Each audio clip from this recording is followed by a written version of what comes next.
Chevy Vortec V8, everything you never needed to know about knock sensors, quick and easy. So what happens is you get rainwater in the top of the engine, you pressure wash the top of the engine, you get water in there, it sits in the little cup, rusts out the knock sensor, rusts out the connections, and then they don't work right anymore.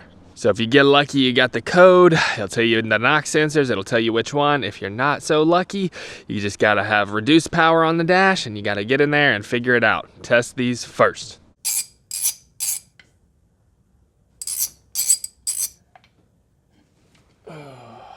All right, here's the old knock sensors right here. You can see how nasty and rusty and corroded and damaged they are from sitting in that pool of water for so long. Let's get them replaced.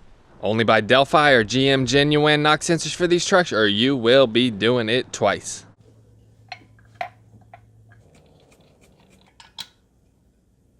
So another really important tip when working on these is tighten them to the torque spec. Torque spec is 15 foot-pounds. If you over torque them, they will read wrong, you'll damage them. They're very sensitive instruments, well, pretty sensitive. So you gotta get in there, torque them properly. You're supposed to get a new wiring harness every time you do this because the wires can be bad.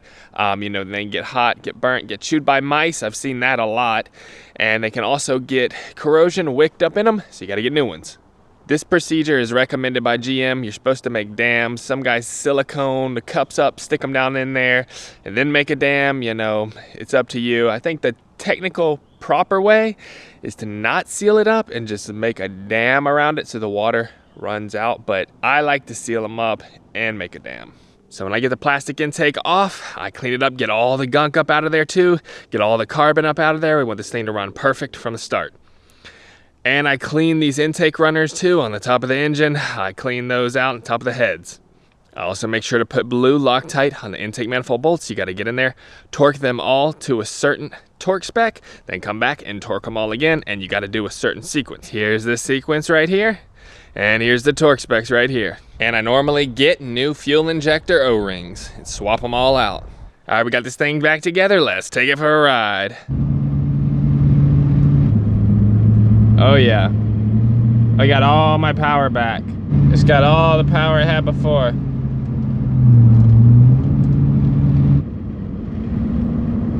All right, so that's all the tips, tricks that I know for these knock sensors on these trucks. You know, this will work for 1999 to 2007, Chevy Silverado, GMC Sierra, Chevy Avalanche, you know, Yukon Denali, Tahoes, everything, Suburbans. So this works well. Get them replaced, get them fixed the first time. That way you don't ever have to deal with it again. You'll ever have any problems with these knock sensors on your truck? Let me know down below. Later.